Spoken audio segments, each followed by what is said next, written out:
My fiancé Syed, I'm sick. Don't call me. I need to rest. So I sent her parents a few photos, her and her new guy holding hands, walking on the beach, along with a message. Please tell your daughter to take care of her health. The next morning, my phone was flooded with missed calls. My fiancée told me she was feeling sick and needed a few days to rest alone. She said, please don't call or visit, I just need to sleep and recharge. So being the considerate idiot I am, I told her to take care. But then I thought, hey, her parents should probably know she's not feeling well. So I did what any caring future son-in-law would do. I politely messaged her mom and dad, attached a few pictures and wrote, hi, just wanted to let you know her name isn't feeling great. Hope she gets some proper rest. Please remind her to look after herself. The pictures, well, let's just say they weren't taken by me. They were from a friend who happened to be at a beach resort, 200 kilometers away, where my sick fiancé was very clearly not resting. The next morning, my phone went off like a fire alarm, 52 missed calls. From the outside, everything about us looked perfect. We'd been engaged for 6 months, wedding plans were rolling smoothly, and both our families adored each other. We were that couple, the one everyone pointed to when they said, see, some people really do make it work. I believed it too. I thought I hit the jackpot.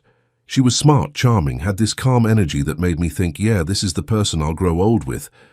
We barely fought, and even when we did, it was about small stuff like who forgot to buy milk. Nothing serious. Then one random Thursday night, she texted me out of nowhere. Hey babe, I'm feeling super run down lately. Work's been crazy and I think I'm getting sick. I just need a few days alone to rest, okay? Please don't call or come over. I just need to sleep it off, and I thought, fair enough. Everyone needs space sometimes. I told her to take care, that I'd check in later. I even offered to drop by with soup, but she politely declined, said she didn't want to get me sick. I told myself, she trusts me enough to ask for space. That's a good sign. The first night, nothing seemed off. She didn't reply much, but she'd warned me she was tired. The next day, though, I noticed something weird. A friend of mine, let's call him Dan, posted a bunch of photos on Instagram. He was on a weekend trip with his girlfriend at some fancy beach resort about 200 kilometers away. I scrolled past at first, but one of the photos caught my attention. In the background, near the pool, I saw a girl wearing a white sundress. A very specific white sundress. It looked exactly like the one I'd given my fiancé for our 1-year anniversary. Not just similar, the same one. I even remembered the tiny floral pattern on the straps, because she once mentioned it was so delicate, it could rip if you pulled too hard. At first, I told myself it couldn't be her. What were the odds, right? But the longer I stared at that picture, the more my stomach twisted. Same build, same hairstyle, even the same small tattoo on her shoulder, the one she got with her best friend last summer. I tried to brush it off. I mean, it's 200 kilometers away. She said she was homesick. Maybe it's just someone who looks like her. But then I checked her messages again. She hadn't been online since last night. No replies, no updates. Just, I need rest. My brain started connecting dots I didn't want to see. So I sent Dan a message. Hey bro, random question. That resort you're at, what's it called? He replied, said the name, and then casually added, it's packed this weekend, lots of couples here. I hesitated, then asked if he could send me a few more pictures. Said I was thinking of booking a stay there later. He didn't suspect anything, so he sent me 5 or 6 shots he hadn't posted yet, and in 2 of them, there she was, not someone who looked like her, not maybe, it was her, standing next to a guy I'd never seen before, holding his hand, laughing like she hadn't a care in the world. That was the exact moment everything clicked. The I'm sick text, the silence, the sudden distance. She wasn't resting. She was on vacation with someone else. I just sat there staring at those photos for a good 5 minutes. You know that feeling when your brain refuses to catch up with what your eyes are seeing? That's exactly it. My first reaction wasn't even anger. It was confusion. Like, how? Why? I zoomed in until the image started to blur, just to make sure I wasn't seeing things. But there was no denying it. It was her. Same smile, same necklace, the one I bought her last Christmas. And that guy next to her, arm around her waist, their fingers intertwined. My stomach dropped. I remember putting my phone down, standing up, then sitting back down again because my legs actually felt weak. My fiancé, The woman who was supposed to be too sick to talk was on a beach vacation holding hands with someone else. After about 10 minutes of silent disbelief, the anger kicked in. That deep burning kind that starts in your chest and crawls up your throat. I texted Dan again. Hey, could you send me that photo in better quality? I think I know that girl. He replied a few minutes later with a full resolution version followed by, wait, isn't that your fiancée? I didn't even answer. I just stared at my phone. That one question said it all. I sat there for hours thinking what to do. My first instinct was to call her, to scream, to demand an explanation, to tell her I knew everything.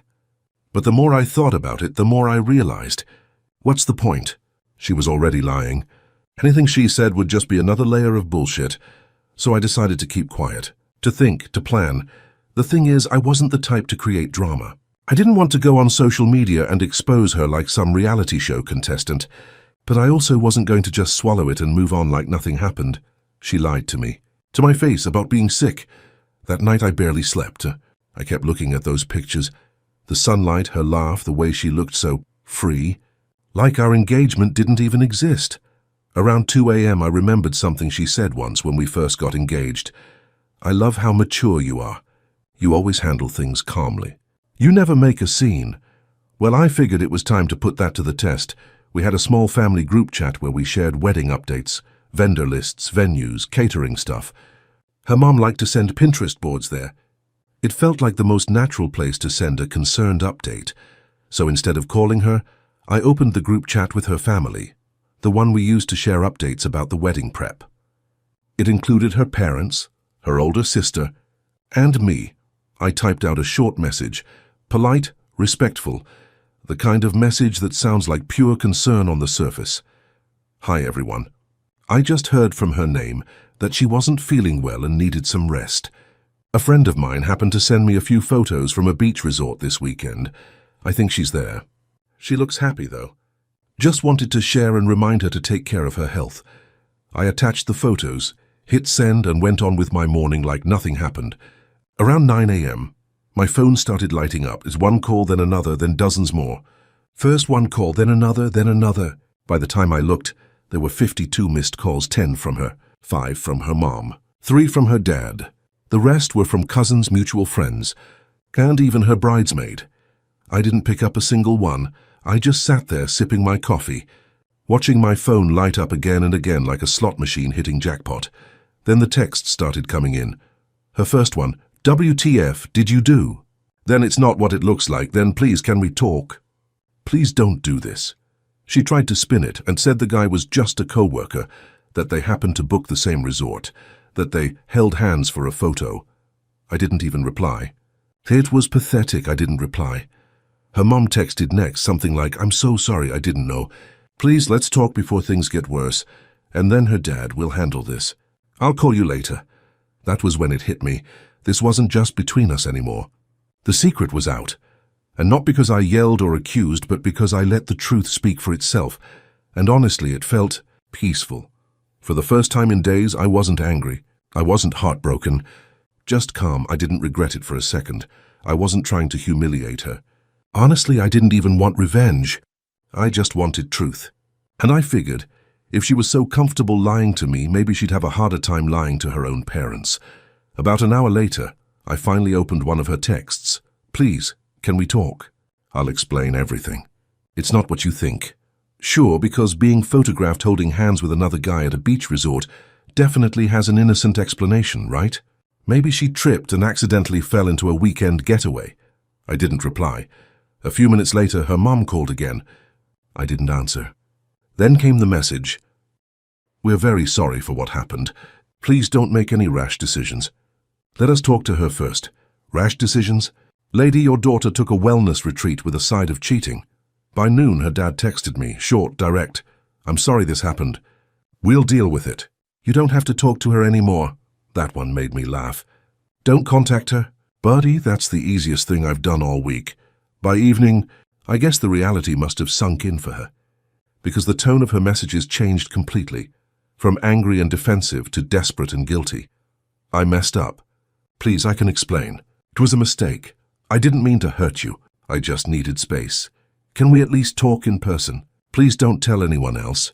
Too late for that, sweetheart. I knew she was panicking not because she got caught, but because of how she got caught.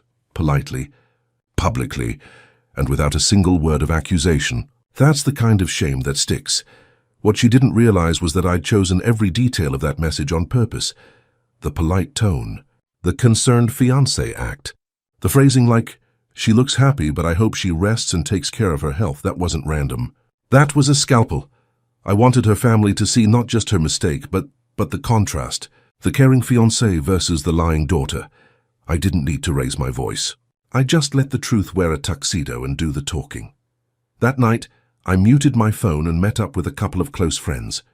Told them the whole story. One of them just sat there with his mouth open like, "Dude, that's brutal." But the best part, none of them told me I overreacted. Everyone said the same thing.